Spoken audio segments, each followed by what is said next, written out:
자, 세계적인 여성 잡지 엘르라는 잡지가 있습니다. 이 남성분들은 잘 모르시는데 여자 미용실 가면은 이 잡지가 좀 많이 있어요. 엘르라는 잡지가 많이 유명한데요. 이 편집장인 도미니크 보비라는 프랑스 사람이 있습니다. 이 사람은 43세가 되던 해에 뇌출혈로 쓰러졌어요. 그리고 3주 만에 이제 의식이 돌아왔지만 그 후유증으로 리트인 증후군이라는 것을. 이 리트인 증후군은 뭐냐면 의식은 있지만 전신마비로 인해 몸을 움직일 수 없는 상태라고 합니다. 젊은 나이죠. 43세에 그런 것을 얻다 보니 체계적인 잡지사 편집장이었는데 이런 일을 겪었으니 이 사람이 얼마나 힘들고 그 마음이 어려웠겠습니까. 그리고 자신이 열심히 움직여야 되는데 아무것도 하지 못하는 그 모습을 보고 얼마나 답답했을까요. 모든 몸의 기관이 이제 다 마비가 됐는데 유일하게 한 신체만 움직일 수 있었다고 합니다. 그게 뭐냐? 왼쪽 눈꺼풀만 유일하게 움직인 거죠. 그래서 이 눈꺼풀을 깜빡이는 것으로 신호를 만들어서 소통을 했다고 합니다. 예를 들면 한 번 깜빡이면 예, 두 번 깜빡이면 아니요. 이렇게 해서 나름대로의 신호를 들어서 이제 소통을 했다라는 거죠. 이런 방법으로 이제 어떻게 했냐면 알파벳을 하나 이제 만들어 갔다라는 거예요. 그래서 이걸 가지고 이제 신호를 줘서 문장 단어를 가지고 문장을 만들고 더 나아가 글까지 쓰게 됩니다. 또 어떤 날은 이 문장 하나를 표현하는데도 하루가 걸렸다라는 거죠. 이런 방법으로 해서 이제 책을 썼습니다. 그리고 그 책의 이름이 잠수종과 나비라는 책입니다. 오로지 눈 깜빡이는 것만으로도 이렇게 책을 썼다라는 것. 참 우리가 봤을 때 대단한 사람이죠. 그가 쓴 이 책의 내용 중 이런 내용이 나옵니다. 끊임없이 입속에 과다하게 고이다 못해 입 밖으로 흘러내리는 침을 정상적으로 삼킬 수만 있다면 세상에서 가장 행복한 사람이 된 기분일 것 같다라는. 그러니까 얼마나 그 답답하고 우리가 그동안 생각했던 별거 아닌 게 이 사람에게는 행복이 될 수 있겠다는 하나의 소망이 됐다라는 거죠. 이 내용을 보니까 우리나라에도 이런 분들이 몇 분 계신데 그 중에 큰 사고로 어려움을 겪었지만 그것을 이겨내고 교수가 된 이화여대 사회복지과 교수 이지선 교수가 대학 시절 교통사고로 큰 화상을 입으며 어려운 시간을 보냈지만 잘 극복해내면서 지금도 많은 사람에게 용기와 희망을 주고 간증을 하며 하나님의 사랑과 감사를 전하는 님이신데 2013년 9월 9일 지상파 방송 SBS에서 힐링 캠프라는 방송이 있습니다. 여기에서 이제 이지성 교수가 화상 후에 불편함이 무엇이 있겠냐 이렇게 물어봤겠죠. 그거에 대해서 이제 이야기하는데 뭐라고 얘기하냐면 눈썹, 뒷바퀴, 손마디의 존재 이유를 알게 됐다고 얘기합니다. 그러면서 눈썹이 없어 땀줄기가 눈 속으로 잘 흘러 들어간다고 했고 뒷바퀴가 없어서 머리 감을 때 물줄기가 흘러 들어간다고 했고 손가락 마디의 패인 부분은 잘 늘어나게 하기 위한 것을 이제 깨달았다고 했다라는 거죠. 그러니까 우리 신체에 하나하나가 우리가 봤을 때는 그냥 지나칠 수 있는 그 부위인데 그것이 이제 손실되다 보니까 아 이런 어려움이 있구나. 그거 하나가 이런 것들을 이런 역할들을 해왔구나라는 것을 이제 깨달았다라는 거죠. 그래서 이렇게 편집장 보비와 이지선 교수의 고백을 보면은 그 누리고 있을 때 모르는 가치를 우리 인간들은 참 모르고 있다라는 것을 알 수 있습니다. 대부분 사람들은 어떻습니까? 눈에 보이고 자랑할 수 있고 남들과 특별한 것을 갖고 있을 때 감사를 한다라는 것이죠. 그래서 우리가 감사의 조건을 찾아보십시오 하면은 감사의 조건을 찾기가 되게 어려워요. 왜? 나도 갖고 있고 저 사람도 갖고 있기 때문에 이게 뭐 감사할 일인가 이럴 때가 참 많이 있다라는 거죠. 그러나 앞에 이 두 사람의 이야기를 잘 들어보면은 우리가 갖고 있는 지금 이 모습 그대로도 감사 메들리가 나와야 되고 감사할 것이 충분히 많다는 것을 알 수 있습니다. 그런데 더 중요한 건 이 감사를 알고 깨닫는 것으로 끝이 아니라 이것을 표현해야 된다는 겁니다. 감사하는 마음을 갖는 것도 어렵지만 표현하는 것은 더 어렵다는 거죠. 그렇지만 해야 합니다. 왜냐하면 그 감사를 표현하는 것이 얼마나 큰 일을 불러일으키는지 오늘 본문을 통해서 알아보려고 합니다. 오늘 본문은 예수님께서 이제 예루살렘으로 가실 때의 일입니다. 사마리아와 갈릴리 사이로 지나가는 길에 나병 환자 10명이 멀리서 이제 예수님을 부릅니다. 나병 환자는 이제 한글 성경에는 우리가 문둥병 이렇게 표현을 하고 지금은 한센병이라고 표현을 하는데 나병은 전염성은 없지만 성경에서는 하나님의 저주를 받아 사람들이 걸리는 병입니다. 그래서 나병에 걸린 사람들은 정결 규례대로 모두 성 밖에 이제 쫓겨난 채로 살았고 이들이 다시 성 안으로 올 수 있는 법은 나병이 나았다는 것을 제사장을 통해서 증명해야 다시 복귀할 수 있었습니다. 이 병에 걸려 있는 사람들 자신이 그런 병에 걸린 것도 억울한데 가족들과 함께하지 못하고 친구들과 함께하지 못하는 그런 그리움도 얼마나 많이 사무치겠습니까?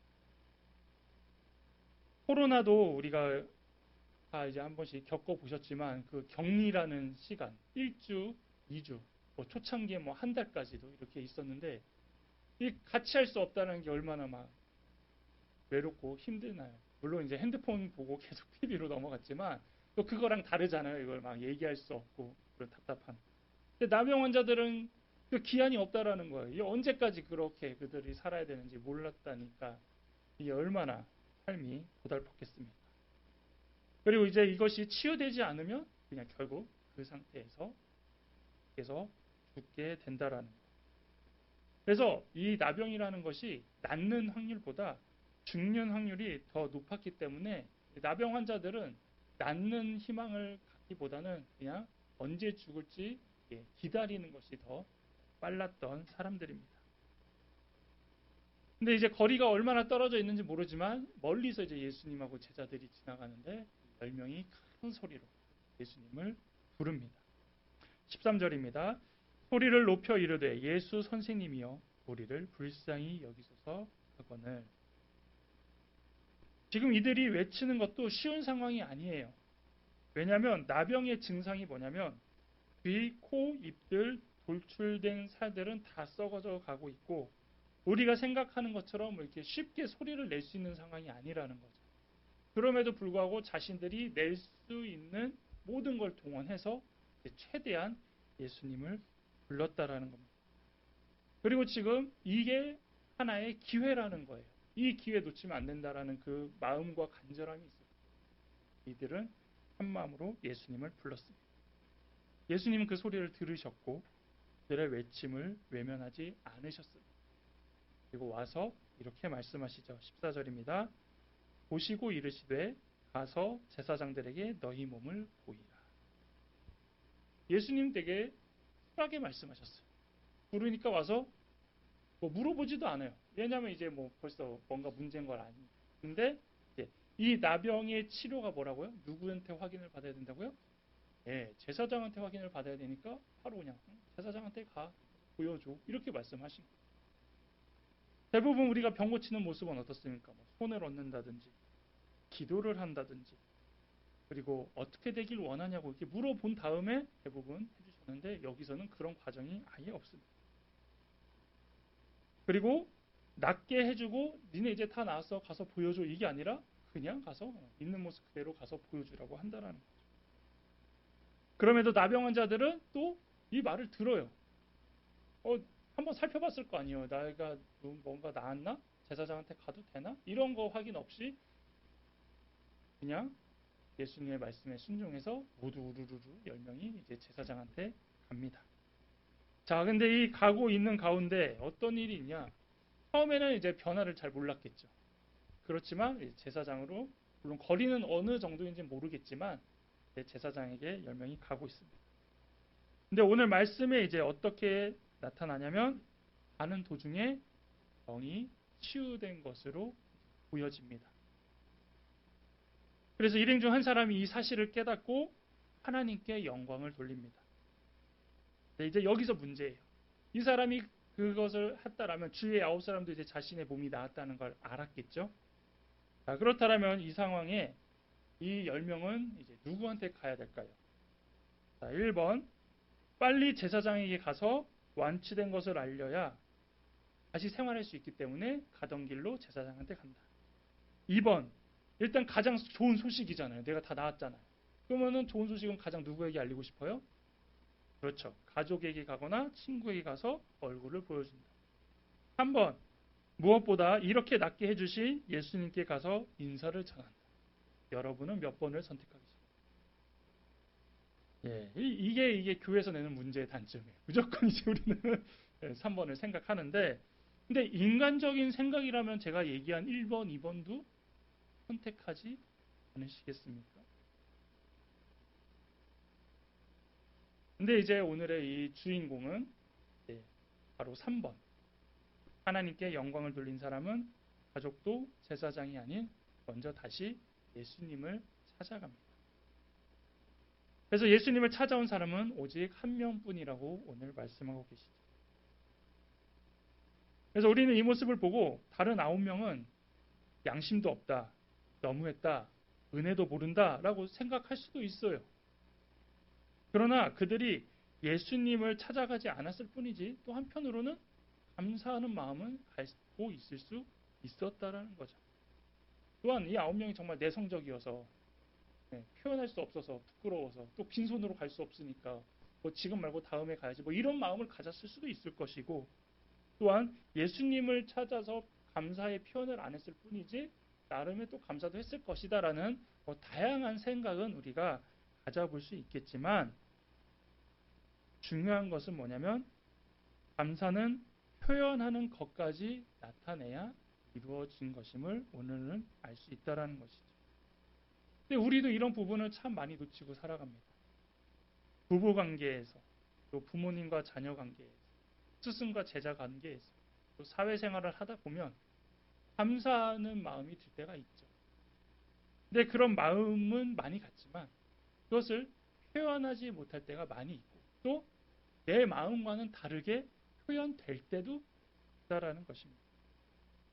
그래서 감사는 많이 표현해야 되며 어떤 종류보다 횟수가 더 중요한 것입니다. 미국의 노스캐롤라이나 대학교 연구진이 65쌍의 부부를 두 그룹으로 나누어서 관찰하는 실험을 했습니다. 무엇을 관찰했냐면 아주 사소한 것에도 감사 표현을 잘하는 부부와 그렇지 않은 부부를 이제 나눠서 조사를 했는데, 그 결과 작은 일에도 이 배우자에게 고마움을 잘 표현하는 부부가 그렇지 않은 부부보다 긍정적인 마음이 생길 확률이 10배 정도 높다라는 결과가 나왔습니다. 그래서 우리는 이 감사를 표현하는 게 되게 중요하다라는 것이 실험을 통해서 나오고 있고요. 또한 성경에서도 감사를 표현해야 되는 이유는 잠언 18장 21절에 죽고 사는 것이 혀의 힘에 달렸나니 혀를 쓰기 좋아하는 자는 혀의 열매를 먹으리라. 아멘. 혀를 쓰기 좋아하는 사람은 그 결과물인 열매를 얻기 위하여서 우리가 입으로 어떤 열매를 계속 내놓아야 되는지를 이 말씀을 통해서 알 수 있다라는 것이죠.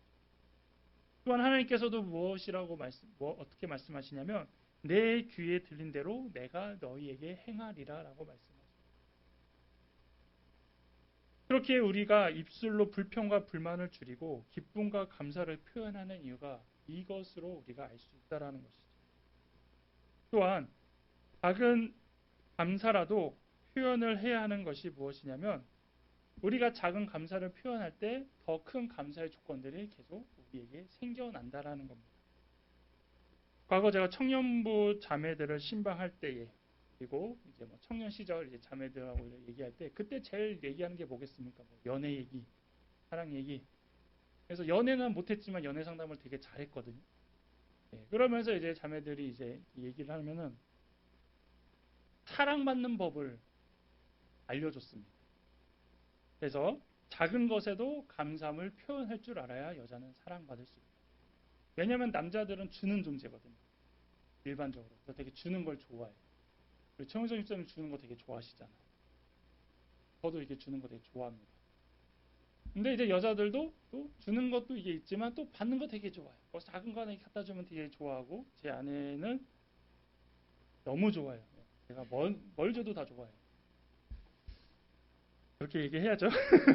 자, 그래서 남자는 주는 존재고 여자는 받는 존재라는 이런 나름의 이제 개똥 철학을 이렇게 얘기하고서 뭘 얘기하냐면, 사랑받으려고 하면은 작은 것에도 감사해야 된다.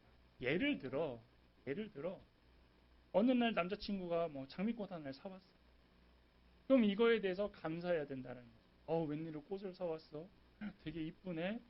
되게 좋다. 이렇게 표현을 해야 되는데, 사오려면 다발로 사와야지. 한 송이 사와가지고 그러면 이거 그 남자가 나중에 해주겠냐는 거죠. 해준다라는 거. 어떤 의미인지 아시겠죠? 작은 거 하나 이렇게 주면은 그걸로도 감사하고 고맙다고 전달을 해야, 그러면 이제 남자들은 이제 커지거든요. 이것도 고마워하니 하면서 더 좋은 거, 더 큰 거 이렇게 늘어나는데, 이거 사왔어? 그러면 이제 그다음부터는 고민하는 거예요. 도대체 얼마짜리 사줘야 되는 거야? 도대체 어떤 걸 해줘야 되는 거야? 이 고마워할 줄 모르니 어떻게 해야 이 사람을 만족시킬 수 있는 것인가라고 하면서 힘들어진다라. 그렇기 때문에 사랑받는 법, 결국 감사해야 점점 자신이 더 큰 사랑을 받을 수 있다라는 것입니다. 근데 이것은 남녀 간의 연인에게만 해당되는 게 아니에요. 하나님과 우리와의 관계에도 당연히 해당된다라는 겁니다. 하나님께서는 우리에게 크고 작은 복과 은혜를 부어주시고 계세요. 지금도 이미 많이 주셨다라는 거죠. 그런데 여러분 기도하실 때 뭘 구하세요? 어떤 거 구하세요? 더 큰 거 주세요. 더 좋은 거 주세요. 더 괜찮은 거 주세요. 이왕 주실 거면 많이 주세요. 어떻습니까? 장미꽃 한 송이에 만족하는 게 아니에요. 다발 정도는 갖고 와야 만족하겠다라는 이런 심보를 우리가 하나님 앞에 보이고 있기 때문에 우리가 하나님으로부터 받을 복도 못 받고 있는지 한번 생각해 봐야 된다라는 거죠. 도리어 감사하지 못하고 원망하고 짜증내서 벌을 받은 사람들이 있습니다. 바로 광야에 있던 이스라엘 민족들입니다. 하나님께서는 계속 이동을 해야 되기 때문에 그들에게 적합한 음식으로 주신 것이 아침에는 만나를, 저녁에는 메추라기를 보내주셨습니다. 근데 이것을 내려주셨을 때 이스라엘 백성들이 감사했다는 내용 여러분 찾아보셨나요?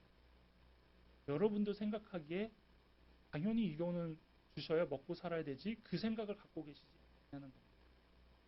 이스라엘 백성들은 그것을 너무나 당연히 여겼습니다. 왜냐? 하나님이 이끄시기 때문에 이 정도는 해주셔야 우리가 하나님 뜻대로 움직일 수 있다, 이렇게 생각한 것입니다. 도리어 욕심을 부리다가 재앙을 당하는 것이죠. 또한 이들은 이런 먹는 문제뿐만 아니라 신명기에 가면은 40년 동안 하나님이 광야를 이끄셨는데 그들의 신발이 헤어지지 않았다라고 표현합니다.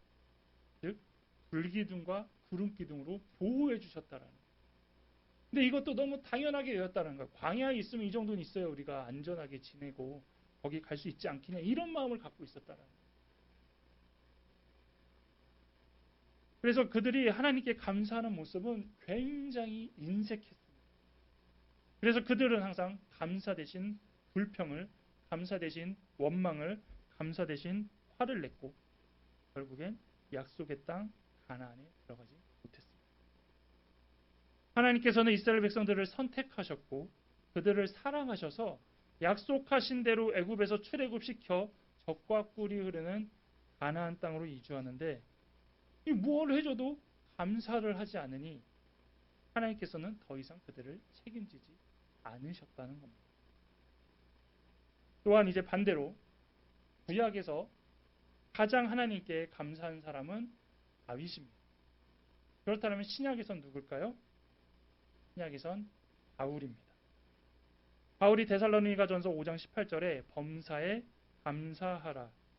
이것이 하나님 뜻이다라고 말한 것은 이미 그가 어떻게 감사했는지 그리고 감사하는 삶이 무엇인지 말하고 있으며 그렇게 했을 때 자신의 삶이 어떻게 하나님의 뜻대로 인도되고 있는지를 보여주기 때문에 바울은 자신 있게 우리에게 범사에 감사하라고 말하고 있습니다. 그 이유는 하나님께서 우리에게 주신 다양한 것들이 사랑의 증표로서 당연하게 받을 권리가 있어서가 아니라 받은 것들에 대하여 감사하기 시작한다면 하나님께서는 더 좋은 것으로 더 귀한 것으로 더 끝내주는 것으로 계속해서 우리에게 주신다라는 겁니다. 그리고 이제 바울은 무엇을 감사해야 되는지를 알려줍니다. 바울은 우리가 봤을 때 자랑할 게 실제로 많은 사람이었습니다. 우리 일명 스펙 굉장한 사람이지 않습니까? 머리도 좋았고요. 신앙도 좋고요. 잘생겼는지는 잘 모르겠어요. 그림 보면은 좀 이제 머리 없는 사람으로 좀 많이 그려지는데 뭐 거기까지는 모르겠지만 말도 되게 잘했고요. 네. 복음도 되게 잘 전했어요. 우리는 대부분 그런 거 자랑하잖아요. 어느 학교, 어느 출신 이런 거 자랑하잖아요. 그런데 우리 말씀이 있다 보시면 바울이 그걸 자랑해서 득을 본 게 없습니다. 그걸 자랑한 적이 없어요. 오히려 바울이 자랑한 게 뭡니까? 복음 전하다 고난당한 거, 복음 전하다 죽을 뻔한 거, 복음 전하다 실패한 거, 복음 전하다 옥에 갇힌 거. 우리가 봤을 때는 어떻게 저런 거를 자랑스럽게 이야기하지? 어떻게 저런 걸 감사하다고 표현하지? 라고 생각할 수 있는 것을 바울은 자랑스럽게 감사의 조건으로 말했다라는 것이죠. 이렇게 할 수 있었던 이유는 무엇입니까? 이렇게 할 수 있었던 것은 자신이 그동안 겪었던 어떤 상황과 문제보다 그럴 때마다 부어주셨던 하나님의 사랑과 구원의 은혜가 더 크다는 걸 알기 때문에 했다라는 겁니다. 즉 구원받은 성도들은 상황과 환경에 따라 어떤 감정적인 감사를 해야 되는 게 아니라 도리어 하나님께서 선하신 계획과 방법으로 인도하심을 생각해서 항상 감사하라는 거예요. 우리가 인간의 눈으로 봤을 땐 감사할 게 얼마나 되겠어요? 저도 감사할 게 별로 없어요. 저도 그러니까 항상 불평불만이 나오는 거예요. 그런데 하나님을 바라본다. 하나님이 주신 구원과 그 사랑과 이끄심을 본다라면 그때는 하나님 앞에 불평불만할 게 아니라 작은 것 하나가 다 감사의 조건으로 변해한다라는 것입니다. 사람들은 감사의 조건을 억지로 찾을 때가 참 많이 있습니다. 그런데 내 자신만 한번 살펴봐도 감사의 조건이 수십 가지가 된다라는 거죠. 저도 이렇게 생각해봤어요. 되게 많지만 뭐 키가 커서 감사. 근데 또 키가 작아서 감사. 어떤 분은 적당해서 감사. 이게 다 된다라는 거예요. 얼굴이 작아서 감사. 얼굴이 길어서 감사. 또 얼굴이 동그래서 감사. 얼굴이 뾰족해도 감사. 손에 주름이 있어서 감사. 점이 있어서 감사. 흉터가 있어서 감사. 제가 말한 이 모든 부분들이 어떨 때는 되게 개인에게는 불평, 불만의 요소지 않습니까? 근데 다시 생각해보면 이게 감사의 조건이 될 수 있는 거. 그래서 여러분 오늘 집에 가셔서 한번 딱 보세요. 샤워할 때 내 몸을 한번 훑어보고 나는 왜 이렇게 생겼어? 나는 여기가 왜 이래? 나는 여기 왜 털이 나지? 나는 왜 여기 주름이 있지? 나는 여기 점이 있지? 그걸로 바꿔보세요. 남들은 없지. 네, 나에게만 있지. 그러면 이제 이게 감사가 되는 거예요. 그래서 저도 그랬어요. 저도 흰머리도 감사하고 눈가의 주름도 감사하고 손톱의 때도 감사하고. 그래서 감사할 것은 우리가 멀리서 찾을 필요가 없다라는 거예요. 이미 우리 주위에 수많은 감사의 내용이 있다라는 거죠. 그런데 이 모습에 대하여 여러분들은 하나님께 얼마나 감사의 표현을 하셨나는 겁니다. 여러분 하나님께 감사의 표현할 때는 대충 이런 것들이 있어요. 날씨가 좋거나 좋은 일이 있거나 컨디션이 좋거나 걱정 근심이 없을 때는 하나님 오늘 너무 좋아요. 하나님 오늘 너무 나이스해요. 하나님 오늘 너무 이때만 표현하지 마시라는 거예요. 그리고 여러분들이 하나님께 고백할 때 하나님은 그걸로 끝이 아닙니다. 생각지도 못한 더 큰 은혜와 복도 주신다라는 거죠. 오늘 한 명이 찾아와서 예수님께 감사합니다 고백하자 예수님께서 주신 게 뭡니까? 19절에 그에게 이르시되 일어나 가라 내 믿음이 너를 구원하였다. 구원을 주셨어요. 가장 좋은 거 주셨어요. 가장 큰 걸 주셨어요. 이제는 우리도 예수님이 찾으시는 9이 되지 말고 먼저 예수님을 찾아가는 한 명이 되시길 바랍니다. 지난 우리 2025년 10달 동안 우리가 어떻게 지나왔는지 기억나는 것도 있고 기억나지 않는 것도 있지만 분명한 것은 이 10달 동안 하나님께서 많은 것을 여러분에게 주셨다는 거예요. 그럼 그 가운데 여러분은 얼마나 감사하셨고 얼마나 하나님께 표현을 하셨습니까?